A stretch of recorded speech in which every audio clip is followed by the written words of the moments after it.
לעילוי נשמת איוב בן אלעזר. ברכה וכבוד הרב. שלום עליכם everyone. There is a tradition in Jewish customs that we once a year make a yortzeit to help the deceased people. It's called yortzeit, azkara in Hebrew. Mentioning his name, making brachot on the food, making a meal, making ashkava, kaddish, everything is very important. But what's the most important thing for the soul of the person? What do you think help him the most? So I tell you a story, you understand. Then I'll tell you the answer. But pay attention. Yeah, for you. Now, in this case, Baruch Hashem, I just met the sons of Ayub ben Elazar. So I just met them. So this is mainly for them, but it's for all of us. Tomorrow it's going to be us. So everybody has to do it one day. So there is in Israel, on the way to Yerushalayim, there is a place called Shoresh. Moshav, it's called Shoresh. They have country club. Over there you don't have religious people. It's for not religious people. It's on the way to Yerushalayim. But they make the place kosher. Why? Because they want religious people to come, to stop by, to maybe play tennis, something. So if you don't bring kosher food, they're not going to come. So obviously they have a mashgiach. A mashgiach is a religious guy, and he's there all day, so he needs minyan. So he gets people from the next moshav, from the next town. Maybe some people work with him in a kitchen. So all together, they barely have 10 people. Every day a miracle. One time there are 9 people, and they're waiting, it's becoming dark. Then they see somebody, moshavnik, kibbutznik, he doesn't know how to hold the siddur even. He never pray in his life, nothing, walk by. Say, excuse me, can you do us a favor? You come maybe sit 15 minutes in the shul with us, we need 10 person. He's thinking, okay, I'll do you a favor. He went inside the shul, sat 1 minute. Why 1 minute? Because after they started Asher Shve Betecha, somebody else showed up. So they told him, thank you very much, you can go. That's the story. 10 years later, this mashgiach goes to sleep and he has a very important dream. He see this chaklai, this farmer, from the moshav. After 10 years, he saw him only 1 minute in his life. He comes to him in a dream and say to him, I'm so glad that I have permission to talk to you for 1 minute. He say, where are you? He say, I'm dead already. I'm not alive. But God gave me permission to speak to you exactly 1 minute. For the minute I was sitting inside the synagogue, and this is my son's name, and this is his telephone number. Call him, teach him to say Kaddish for me, teach him. He must say Kaddish for me every day. That was the dream. So he asked him quickly in a dream, why you came to me from all the people in the world? He said, because of that minute that you called me to come for the minyan, that was the only mitzvah I made in my life. For this mitzvah, Hashem agreed that I have permission to come ask you this favor. So that means, we see, this is one story. I have 100 stories like this. One time I went to Fairlawn, New Jersey, and I met husband and wife. They made in Israel, in the Israeli Knesset, they started a party called Shinui. Shinui, it's anti-religion. They hate religion. They brought somebody from the television. His name is Tommy Lapid. He hates religion. He always speaks on television against the Torah. They brought him inside and they got 15 mandats. 600,000 people vote for them to go and destroy Judaism, the Torah. This happened only 10 years ago. Who started this? This husband and wife. After all these years, they left. They came to America for business. He was working for kitchen. They make kitchen in Israel, so he's the salesman here in America. He lives in Fairlawn. Somebody brought them into the lecture. They started to come a few times. They became religious. The woman comes to me and says, listen, when my father died, we were like goyim. We didn't sit even shiva, nothing. And also one day my father went to Romania and disappeared. We never saw him ever again. And we were thinking maybe he cheated on my mother and went with somebody to Romania and he doesn't care about us. So when he died, we hated him. We didn't care about him. Nothing we did for him. Only a few years later, they told us that he was an agent for the Mossad, for the Israeli Mossad. There was in a time, I think, of Ceausescu. He was communist in Romania. When they put him in jail, and he died over there. Whatever they did to him, whoever goes to jail there never comes out. That's the story. So she said, what can I do now? Now I'm Shomer Shabbat. Can I do something? We don't have any brothers. It's only me and my sister. So I told her, take a little money every month. We have yeshiva in Monsey. You give it to one guy that say Kaddish every day. Give him whatever you can. And you nominate him, you give him money, he must do it. He cannot forget, because it's a job. To say Kaddish for your father. You write his name, and we give it to him. So she did that. She gave money with the name. I went to the yeshiva, I gave it to one of the guys in the yeshiva. I start to say Kaddish. A month and a half later, Friday morning, 11:30 in the morning, I'm in West Braipel Avenue in the light. I get a phone call. I see area code New Jersey. I pick up the phone. She's all crying on the phone, screaming, crying, excited. What happened? Don't ask what happened. My father came to me this night in a dream, half black, half white. He said, you're saving me, but don't stop. You're just saving me now. You started to save me, you're saving me. This is a woman that, if you know who these people were in Israel, completely anti-religion, how much damage they make to so many Jews in Israel. Now they shomer mitzvot. They even make lectures in a house in Fairlawn, New Jersey. Maybe they watch this lecture, they know who I'm talking about. This is just two examples. What happened to a soul after the person died? There's only one thing can help him, is his children. If his children love him and they do things for his memory, such as giving books to the synagogue, Gemara, tapes, DVDs for his memory, every mitzvah that other Jews do because of their money or their efforts goes automatically to help him and make his situation in the next world greater and greater. It's a famous Gemara that Rabbi Akiva saw a person, he saw an image of a person that is all depressed, holding woods on his back. So Rabbi Akiva ran to help him. Then he realized it's a spirit, it's not a person. So he said, oh, I see you're not alive. What is this? Why are you like this? So he said, I was very wicked. I never cared about the Torah. And my punishment is like this. He said, you have a son? Don't you have a son that say Kaddish for you, make your side for you? He said, no, my son is worse than a goy. I never taught him Hebrew, nothing. He said, give me the name. He gave him the name and the name of the town. Rabbi Akiva was the biggest rabbi in the world. Just imagine something like this happen. Rabbi Ovadia Yosef now goes to another town to look for the boy to teach him Aleph Bet. So important. Rabbis don't have time for Aleph Bet. You take a tutor, teach him Aleph Bet. Rabbi Akiva saw the situation of this man.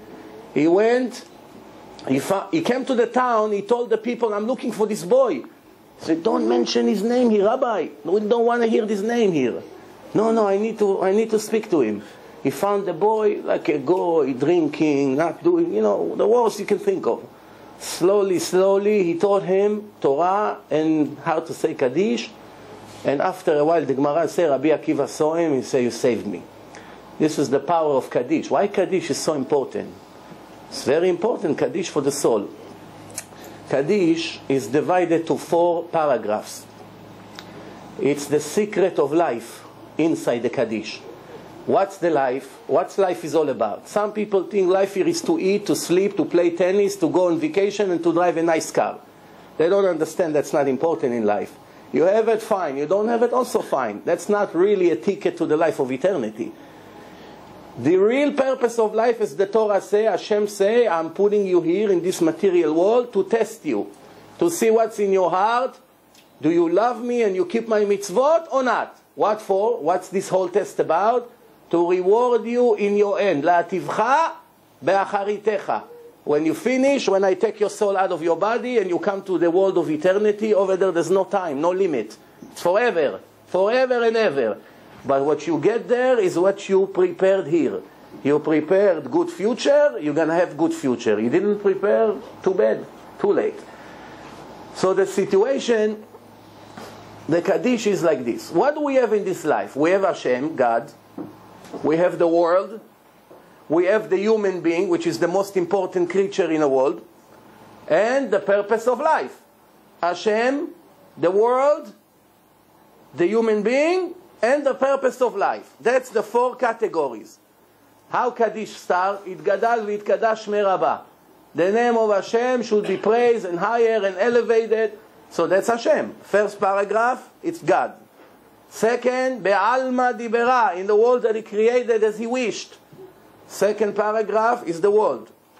What's the third one? B'chayechon u'v'yomechon u'v'chayedechol bet Yisrael. In the life of you and everyone else, and the life of all the nation of Israel. So this is the human being. And what's the purpose of life? What do we live for? For only one thing. Everybody scream, Amen, Yeheh, Shmei, Rabbah, Mevarach. To do Kiddush Hashem. To sanctify the name of Hashem. The Gemara say, She'itaev Shem Shamayim al yadcha. That people see the way you behave, they are dying to be Jews, religious. Not chas v'shalom, like some people give bad example today. They see the way you are, they see how honest you are, they say, you know what? I must be like you. This is the right way. People who make Kiddush Hashem, without even realizing, they make a lot of Jews around them better. People who misbehave, they make a lot of people worse, because the nature of the people is to copy others. If they see negative things, they become negative. If they see everybody righteous around them, they also become righteous. There are many examples like this. One rabbi, he had to take a bus from Tel Aviv to Netanya. Half an hour ride in a bus. When he got off the bus, he realized the driver gave him few coins extra by mistake. Jewish driver. Now, what can you do? Start looking for him for 50 cents, whatever it was? Guess what he did?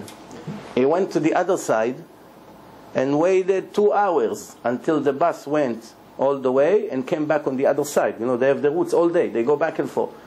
After he came back, he comes and says, oh, Baruch Hashem, I found you. You gave me extra 50 cents here.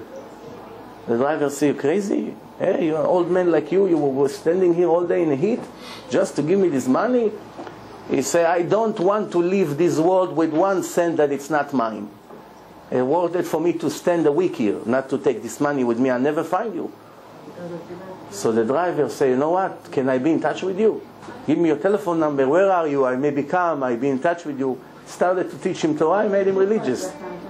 Why the driver wanted to be in touch with him? Because he never met a person like this in his life. And this is the obligation for every Jew to be like this. Few yeshiva guys went to the swimming pool in the vacation that they had. When they got there, they saw that the guard, he closed the gate, but you can jump over it. And he went, and he came back after 20 minutes. So they were standing over there. Everybody else who came just went in. They went, they took their clothes off, jumped into the pool. Very good, we don't have to pay. But the 5, 6 religious guy was standing there for a long time. And then when he finally came, he doesn't care. He works for the town. Let them go for free. He had to go somewhere. So when he came back, he said, well, we're waiting for you for a long time here. So why are you waiting for me? He said, because we couldn't go in. How are we going to go in? He said, what? Just go in, what? No, you can't go in, we have to pay. They also made him religious. This is a real story from life. When people see how you behave, they love the Torah. That's what the Torah says. I give you a few examples.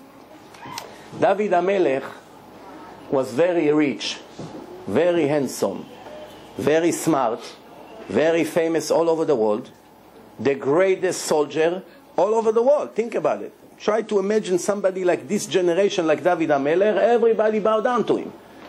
And David HaMelech, every word in Tehillim is begging Hashem, help me to be close to you. Show me the way. Help me find the truth. Make me righteous. Help me. This is David HaMelech. Every word in Tehillim begging Hashem. What do you want? You have everything. You have a palace. You have messengers. You have servants. You have few wives. You have everything you need. Why do you worry so much? You have millions of dollars in your account. You set for life. Your pension is forever. Why do you worry every second? The soul, when it's pure, it cannot live 1 minute without Hashem. That's what the Torah says. Va'atem הדבקים בהשם אלוקיכם, חיים כולכם היום. Those who are glued to me, like crazy glue, you are alive. Which means what? If you're not glued to me, your life is not so great. Not what you think, oh, I have everything I need. Many places in the Torah, people don't pay attention. They read it 1,000,000 times in their life, and I think one time they don't pay attention. What does it say? If you're going to listen to me and follow my mitzvot and my path, you will be alive. You would live. Le'man tichyeh. In some places he say, you and your children after you would live. What do you mean would live? I'm alive without this. The Arabs on the street, they're not alive. The Jews that are not keeping any mitzvot, they're not alive. The dogs in the street are not alive. Everyone is alive. What do you mean? If you're going to keep my mitzvot and you follow my Torah, you would live. What do we understand? This is a divine book. It's not a newspaper. This is the creator of the world write that. Not somebody from the street. What does it mean? That if you don't follow my mitzvot, my Torah, and you live like a goy, you think you're alive, but you are dreaming. You can never be alive. When God say alive, means the soul, not the body. The body, you could have been a chimpanzee. He didn't need to make you a Jew with intelligence, speaking, reading. If life was just to eat and enjoy the material world, it'll make you a monkey. It doesn't need to make you a person with so much intelligence. Put you in a jungle, you enjoy the food, you have a wife, you have children, you have swimming pool, lake, you have everything. You don't need to work 30 years for the mortgage, problem, business, taxes, all traffic every day, 3 hours. That's it. It wouldn't make you this. It will make you very simple life. But we have a different purpose than the animals. What is the purpose? The soul. The soul. What's the soul? The divine soul that has a free choice. No, so what's so great about the free choice? You can do good, you can do bad. Every second you have full control on your life. You want to go to the synagogue, you want to go to learn Torah, you want to go to play. This is always a choice between positive and negative. And in the end, Hashem is going to take your file, He'll review your entire life. That's what the Torah says, Ayin Ro'ah. There's the eye who watch over you, Ozen Shomat, the ears who listens to you, V'chol ma'asecha b'sefer nichtavim. And every beep came out of your mouth, and everything that you did in your life is registered in the book of God. What for? For good memories? That when you're done here, He's going to pull it out and will review every minute of everybody's life. Nobody can escape for the good and the bad that he did. Now, we have to know one thing. David HaMelech couldn't build the Bet HaMikdash. Since he was a soldier, he killed Goyim. The Goyim were the enemies of Israel, so it's a mitzvah to kill them. They come to destroy us, we have to destroy them first, mitzvah. But God say, hands that spill blood cannot build Bet HaMikdash and the altar and all the important things. So David HaMelech say, I'm begging, at least let me make the foundation. Dig the hole. So Hashem said to Nathan, the prophet, go tell him that his son Shlomo will build Bet HaMikdash. So David HaMelech was very depressed, very upset that he didn't have the zchut to build Bet HaMikdash. So I just want to tell you what happened. King Solomon, his son, he built the Bet HaMikdash. The doors of the Bet HaMikdash, he couldn't open them, big doors. He said the name of all the tzaddikim. One generation after the other, the door doesn't open. Only when he mentioned the name of David HaMelech, the door opened. The zchut of David HaMelech, this whole Bet HaMikdash for the merit of his father, even though he built it. Now it's getting better. When Shlomo HaMelech made the Chanukat Bayit, the grand opening of Bet HaMikdash, there was the holiday of Sukkot. How many cows and sheep Shlomo HaMelech brought in the first day to Bet HaMikdash? Who knows? You're not going to believe it. Listen to this. 22,000 cows. Every cow today worth about $5,000. Let's calculate together how much money in the first day. Every cow, it's about $5,000, full cow. 22,000 times $5,000 is $110 million. Just the cows. How many goats and sheep? 120,000 goats and sheep is approximately $300 each today. If you go to the market to buy a goat, $300. How much? $36 million. How much together? $146 million in one day. Sacrifice animals for the opening of Bet HaMikdash. There's a lot of secrets in a sacrifice because it's all souls that are being reincarnated in animals. And once they've been slaughtered, it's repentance for all their sins in their previous life. But I don't want to go into it. It's already Kabbalah. Let's make it simple. After all this, Hashem see David HaMelech is upset. So Hashem came to David HaMelech and said, I want you to know, and this is what we have to learn. One day that you sit and learn Torah from morning to evening, worth for me more than all the sacrifices your son Shlomo will ever bring. This is the power of Torah. Your side, you can eat and make 1,000,000 brachot on the food. It's not worth like 1 minute of Torah. People don't understand the value of Torah.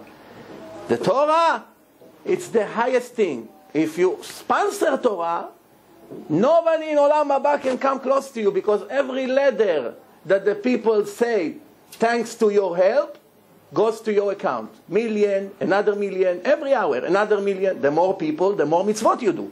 You sit and eat lunch, you just made 1,000,000 mitzvot. 15 minutes you ate a steak, you got up, you just made another 1,000,000 mitzvot. Another hour, 2,000,000. Another hour, 3,000,000. That's why the Satan is fighting against the yeshivot the most. No, we learn 2 hours a day, it's enough. Come on, Rabbi, it's okay, we don't have to be. We have to be doctors, we have to be engineers, that's more important. There was one rabbi in Hungary. Listen to this, it's really sweet like honey. This rabbi, when he was a kid, he had 4 brothers. His father sent them to yeshiva. There was a doctor in town that he sends his kids to modern school. They learn a little bit Torah, but most of the day they learn math, history, the rest. He sent his kids to college, the doctor. All his kids went to a great university. This doctor always used to tell the rabbi's father, why are you wasting your children's life? You send them to yeshiva, it costs you money. What are they going to be? One day they'll be rabbis. No, they're never going to have enough money to live, no? It's not fair what you're doing to them. This rabbi, when he became a big Talmid Chacham, they put him a judge in a court, in a Beis Din, a judge. So he makes a decent salary, he makes a living. All his other brothers, also judges, Dayanim in Beit Din. 4, all of them in different Batei Din. This rabbi was well known in town that he helps all the people, all the miserable people, always come to eat in his house. He helps them, he sits with them. He helped them out, big mitzvah, to help miserable people. One time, he took a poor person in the middle of drasha, Thursday night, hundreds of people come to the synagogue to listen to his drasha. He took the poor person and made him sit next to him on the table, on the stage. Everybody in the crowd said, what our rabbis are doing today? He never took a poor person like this, dressed like this, and put him on a stage to embarrass him like this. Why does he do such a thing? Everybody couldn't listen because they were very curious to ask him why he put that poor man sitting on a stage.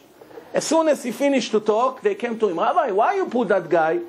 He said, because I knew that right after the lecture, all of you are going to run to me and ask me why I put him on the stage. That's why I put him on the stage. Okay, tell us the answer. He said, I wanted to make Kiddush Hashem. You know who is this son? Who is this guy? The son of that doctor.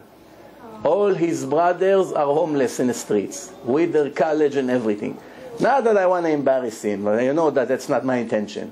I wanted to teach all of you that money comes from Hashem, not from being a lawyer or a doctor or a businessman. If Hashem wants you, you'll be the dumbest person in the world.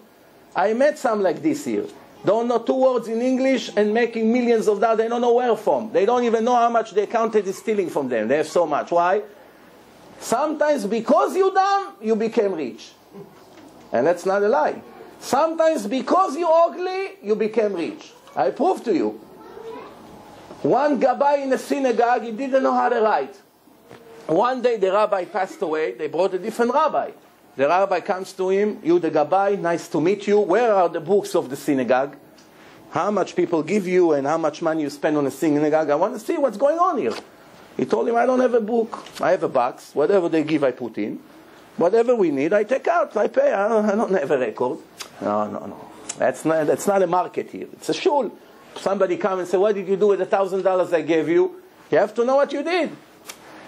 Why don't you have a book? I don't even know how to write. You want me to have a book? So, okay, listen, we're going to pay you compensation, but we have to fire you. We fire you. They fired him, they gave him X amount of money, and he doesn't know what to do with the money. He doesn't even know how to write. He can't find a job.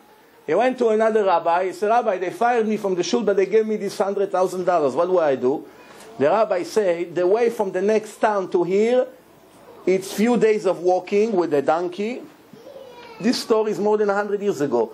So I want you to make a small motel with a restaurant right on the way. There's nobody thought about it. You make a lot of money, guarantee. So the money, he went and built a motel. He made like 10 bedrooms for people to rent. He made them a restaurant, very good. And he's making money. And then he made the motel bigger and bigger and became a hotel. Now he's making fortune. One day, the manager in the bank is calling him. Mr. X, can we have a meeting? Yeah, he comes, they give him cigar, they move the chair for him. They come, they bring somebody to give him massage. He sits over there. He said, listen, we see you have millions of dollars here. Why don't you invest money with us in a bank? We buy real estate, developments. We can make you fortune on your money. Your money is years, is laying in checking account. So he said, okay, makes sense. Let's do it. I make 15, 20% extra every year. Why not? So the manager of the bank begins to take all the contracts. He fills up the papers. After 20 minutes, he said, okay, please sign here, sign here. He goes like this with his finger. He takes a little box with ink. He goes like this. And he makes a fingerprint. So the manager said, what is this? You have to sign. He has to go through the copies. He said, I don't know how to write. I never hold a pencil in my life. I don't know how to write. He said, you don't know how to write? How can it be? He said, listen good. If I was smart, I wouldn't be here. You wouldn't give me massage and bring me cigars. The only reason I'm here because I'm dumb. Because I didn't know how to write, they fired me from the shul. I took the money and I made hotel. If I was smart, I would be all my life a gabbai in a shul, going like this, give me some money for Shabbat. You understand? There's another story like this. There's a movie star in Israel that made millions of dollars from his movie. It's not Lashon Hara to mention his name because he bragged about it on television. Whenever they ask him, he say, I'm the ugliest person in Israel. He's very short. If you look at his face, you cannot believe. Very ugly. Why he became a millionaire? Because his face is so funny and ugly, right away they made him in comedy shows. They took him. All the comedy shows in Israel is there. And he made fortune. What happened if he would be handsome? Maybe he wouldn't have to pay his mortgage. When Hashem wants, He makes you what He wants. When He doesn't want, nothing will help you. Just before we finish, I'll tell you one more story. Rav Zinger in Hungary, he had a chocolate store. In the night, it's called Leil Abdollah, the night that the Germans went and burned all the synagogues and all the Jewish stores. It was all over Europe. It was in Czechoslovakia, in Hungary, in Russia, in Germany, everywhere. In Hungary, they had one street of Jewish kosher chocolate. All the Jewish stores in one street, like they have in Essex Street Jewish stores. Over here, the same story. They went and burned all the Jewish stores. Every place they saw mezuzah, they burned the place. In the morning, Rabbi Zinger, he's thinking, let me go to the store, see the damage, if there's anything to save. Comes to the place, he goes one store after the other, everything is burned. Smoke from all over. He comes to his store, completely brand new. Nobody touched it. How can it be? Well, it's too obvious of a miracle. Well, Hashem protect my store like this. He goes inside. He's the only chocolate store now in whole Hungary that still can sell kosher sugar. He sells a lot of things. There's no competition. Hundreds of people come now this week to buy extra. All the people who used to go to the other store, they come to him. So his son comes and tells him, hey, Dad, why are you keeping the prices the same? Triple the price. They cannot get anywhere. We have no competition. Now it's the time to become very rich. His father told him, so what? Let's say I make more money. Can I enjoy money that came to me with the misery of my brothers and my sister? Other Jews are suffering and I want to become rich from their suffering? I'm not interested. Price is the same. 9:30 in the morning, a German soldier comes. He gets out of his car. You know, they come like this. Everybody got nervous, the Jews. He comes to him and he whispers to him in his ear, you know why your store is still here and it's not burned? I was standing here all night, from last night, 10 o'clock, until the morning, and guard your store for you. Everybody who came to burn your store, I sent them away. You don't recognize me, huh? I used to be the delivery truck. I used to bring you sugar and cocoa. You don't remember me? He looks at him, he takes his hat off. Oh yeah, a few years ago you used to deliver me merchandise. He said, but I used to deliver merchandise to all the other stores here. Why did I only protect your stores? So the rabbi asked him why. He said, because every time I came, you came out to help me with the boxes. You were helping me, and when I went in, you made me tea, you gave me water, you treat me like a real human being. Everybody else didn't even say hello to me. I was talking to all the Jews here, they looked at me like a dog. I was very happy to see their stores go on fire. But when I heard that they're coming to burn the store, the first thing came to my mind is you. You don't deserve to have such a thing. First thing I did, I came here. Everyone that came, I said, this store, nobody can touch. And I protect your store. After he passed away, his son in Israel is also a big rabbi. He told the story. And he said, my father really believed that the only reason that the Goy protected his store is because he was nice, kind to him. So he felt that he's grateful to him. He has to do something for him. But that wasn't the reason. The reason is that from the minute I remember my father until the minute he died, he was the most honest person in the world. There was not even one reason for Hashem to take a penny away from him. When you lose money, you stole from someone. You took interest you're not supposed to. You cheat in a business. You cheat the customer. You were not so kind to other people. Whatever the case, there could be millions of reasons. Everything in life has a reason. This person was so clean, his hands were so clean, that Hashem said, what am I going to make him $200,000 damage for? He doesn't deserve to lose a penny. He sent that Goy, the Nazi, standing with his cross, watching his store all night. This is what the Torah says.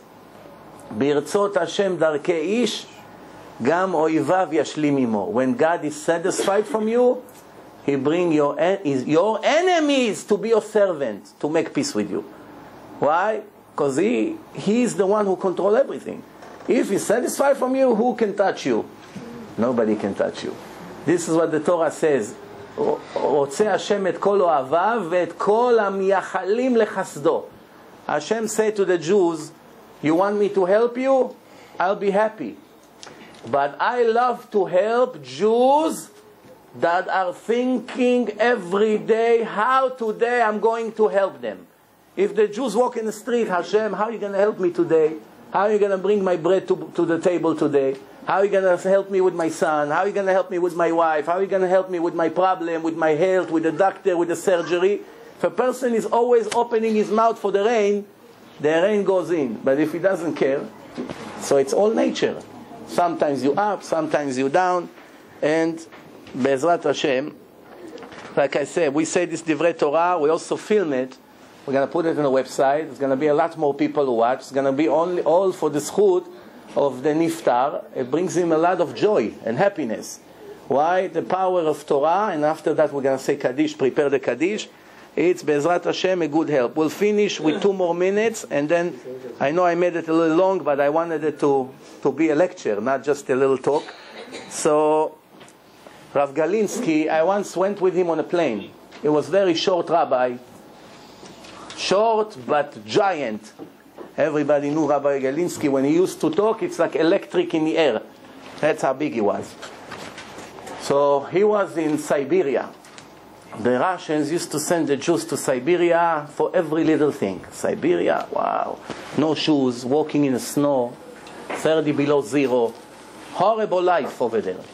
One of the punishments they used to give them in a camp is 40 days without food. We don't eat one day Yom Kippur. By the end of Yom Kippur, we faint. Maybe they give them a little water, but 40 days, no food. Rabbi Galinsky, when he was in his 20s, they put him in an isolation, 40 days, no food. After 40 days, they brought him a lousy soup with some carrots and potatoes. This is the meal. After 40 days, didn't eat. Just when he was about to attack the plate, he saw another Jew that is in the same situation, in the same jail, 20-something days without food. He didn't finish his 40. He looked around, nobody is watching. He said, how can I eat the soup when another Jew is dying next to me?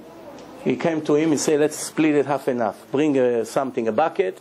He gave him half of the soup. That was the story. Years later, he came out of there and he went to Israel.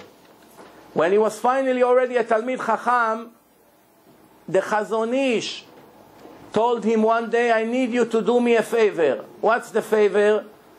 They just brought all the Sephardic Jews and the Zionists, they put them in the Ma'abarot. Ma'abarot was a camp in Israel that they made them some houses, temporary houses.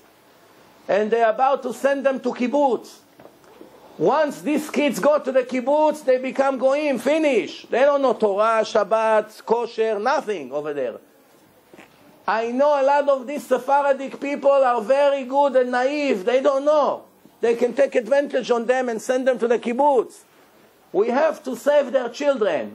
I want you and this rabbi to go inside, make a list of all the families that agree that we take their children and we send them to yeshiva, and one day when they come out of the camp, we'll bring them back their children. We'll take care of them. We have an orphan house. We're going to put them over there. Make me a list. He comes to the camp. He sees it's all fence around it. There's guards. Cannot go in. They took shovel. They made a hole under the fence. Very big, deep hole. The two rabbis, they went inside, and now they're walking around like thieves. After an hour or two that they're trying to find out who is the father, who has kids, how many, and to try the right names, one guard came, called them, started to speak to them in Yiddish. They were trying to pretend they don't understand Yiddish, but he saw their beads. He caught them right away. By the time they're thinking what to do with them, he looks around. Who does he see? The Jew that he gave him half of the plate of the soup 30, 40 years before. He looks at him. Says, don't you remember me? He looks at him. How can I forget you? Years I'm thinking about you. I'm alive thanks to you. He says, I need a big favor. What's the favor?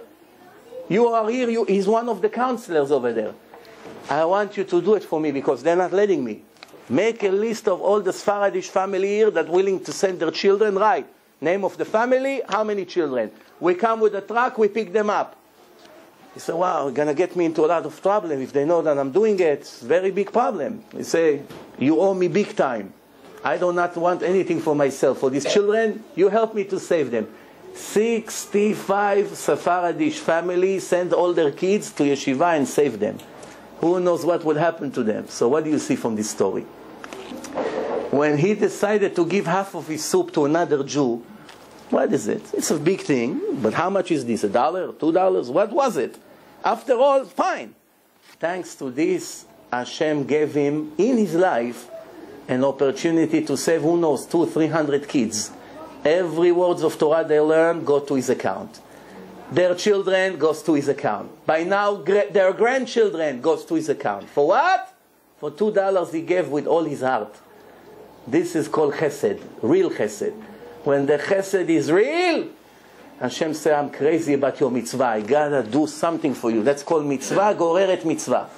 Hashem love your mitzvah, right away push into it another one. One leads to another. Chas v'shalom, it could be the other way around. Avera goreret avera.